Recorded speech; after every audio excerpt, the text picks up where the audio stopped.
वालेकुम नाज़रीन हज़रात, मैं हूँ अलीशा रब और आप देख रहे हैं तस्नीम टीवी।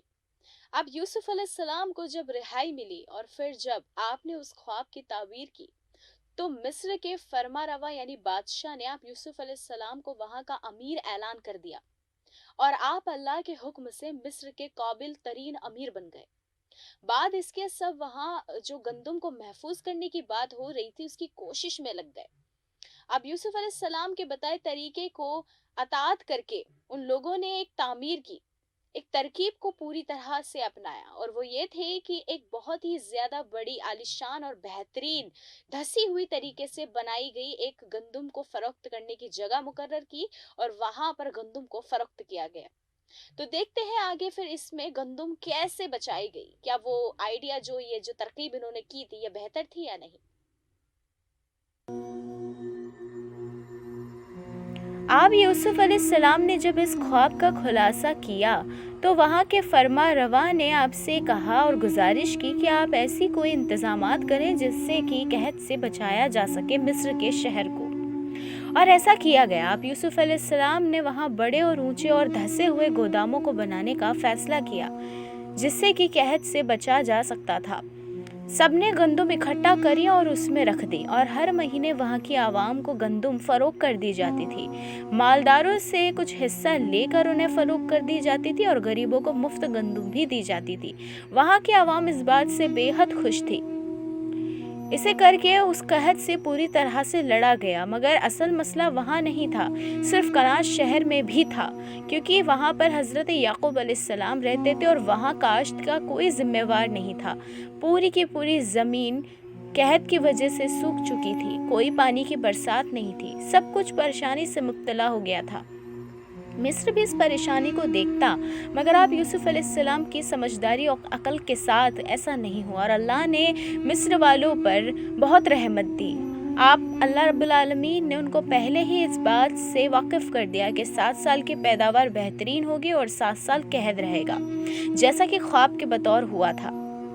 वहीं पर काहिनों ने भी गंदुम को बटोरना शुरू कर दिया था और उन लोगों ने अपने गोदामों में उसको फरोख्त कर दिया, मगर अंजाम ये हुआ कि वो सारी गंदुम सड़ गई और ख़राब हो गई, क्योंकि कोई भी गंदुम रखने के लिए 2 साल में उसकी तादाद ख़त्म हो जाती है। यूसुफ अलैहिस्सलाम को वो लोग नीचा दिखाना चाहते थे ताकि वो लोग कह सकें कि काहिन बहुत ज़्यादा समझदार हैं, बल्कि आमून के चाहने वाले सबसे ज़्यादा समझदार हैं, यूसुफ और यूसुफ का खुदा नहीं। लेकिन ऐसा नहीं हो सका। वो भूख में लरस गए और उनको हज़रत यूसुफ अलैहिस्सलाम के पास आना ही पड़ा।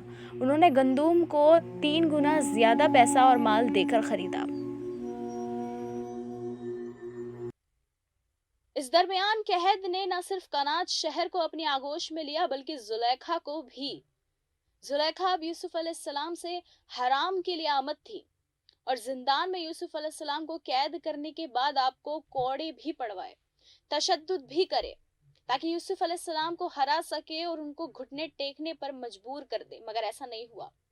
जब आप यूसुफ अलैहिस्सलाम कैद में थे तो कोई ऐसा दिन नहीं गुजरा जब जुलेखा ने हजरत यूसुफ को याद न किया हो और वो रोई नहीं हो।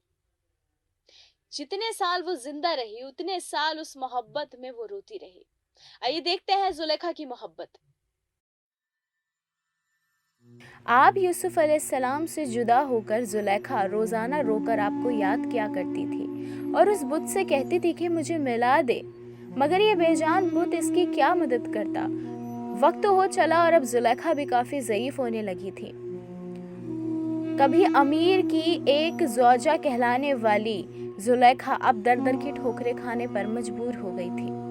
वो जानती थी कि अब वज़ीर आला इस पूरे मिस्र के यूसुफ अलैहिस्सलाम हैं। वो यूसुफ अलैहिस्सलाम को देखने के लिए हमेशा जाया करती थी, मगर न खुद सामने आती और न कभी देख पाती, क्योंकि भीड़ इस तरह से मुब्तला हो जाती थी जैसे कि न जाने इतने हज़ारों करोड़ों भंवरे उड़ते हैं किसी बाग के अंदर। यूसुफ अलैहिस्सलाम उस बाग के खूबसूरत फूल से भी ज़्यादा खूबसूरत थे। वो इतने सालों में भी एक बार भी यूसुफ अलैहिस्सलाम को ना देख सकी और ख़ुद बस तन्हा याद करती रही। अब तो उनके शौहर पुतीफार का भी इंतकाल हो चुका था। अकेली कसर में रहने वाली सभी गुलामों को अपने आज़ाद कर चुकी थी और ये कहकर यूसुफ अलैहिस्सलाम से कि यूसुफ भी अगर मेरी जगह होते तो वो तुम सबको आज़ाद कर देते, इसलिए मैं भी तुम्हें आज़ाद करने जा रही हूँ।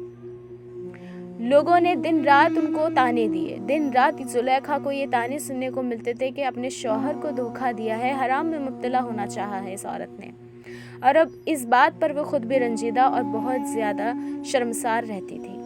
अब कहत से भूखी बैठी अकेली बानो ने कसर के तमाम गुलामों को भी रिहा कर दिया था, मगर अब उसके पास खाने के लिए एक छोटी सी गंदुम तक नहीं थी। आसा पकड़ के हाथ में गलियों में घूमती रहती थी।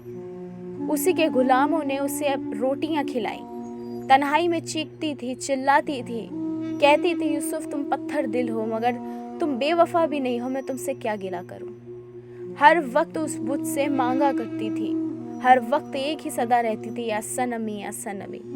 और बस यही सोच कर आखिरी वक्त भी हो जाएगा और मैं उनसे नहीं मिल सकूंगी, यही सोचा करती थी। मगर वो तब अल्लाह को नहीं जानती थी, तो इश्तार या आमून से ही दुआएं करती थी। इसी वजह से हर बार जब भी ये ऐलान होता कि आज यूसुफ इस जगह से, इस फरोख से निकलने वाले हैं, वहाँ जाकर पहले ही बैठ जाया करती थी। ना दांत थी, ना आँखें, नाबीना हो चुकी थी इश्क में, और कहती थी कि आँखों की ज़रूरत नहीं है, मैं तो सूंघ के बता सकती हूँ कि यूसुफ आ रहे हैं।